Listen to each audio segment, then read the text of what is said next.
ঢেঁড়সগুলোকে লম্বা লম্বা করে কেটে নিয়েছি, মাঝখান দিয়ে চিড়ে নিয়েছি। এর মধ্যে হলুদ দেব, হলুদ, একটু জিরে গুঁড়ো, একটু ধনিয়া গুঁড়ো আর নুন দিয়ে ভালো করে মেখে নেব।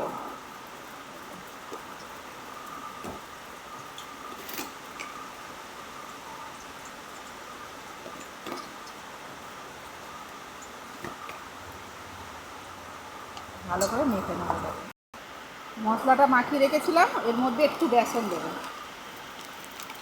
এই অল্প একটু বেসন আর অল্প একটু ময়দা দিয়ে এটাকে ভালো করে আবার মাখিয়ে নেব। ভেন্ডিগুলোকে তেলে ছেড়ে দেবো।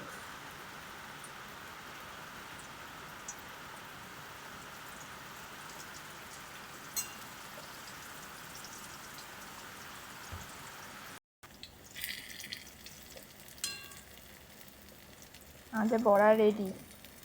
সব রকমের তো ঢ্যাঁড়স ভাজা খেয়েছি, আজকে এই রকমের ঢ্যাঁড়স ভাজা খেয়ে দেখবেন বানিয়ে কেমন লাগে।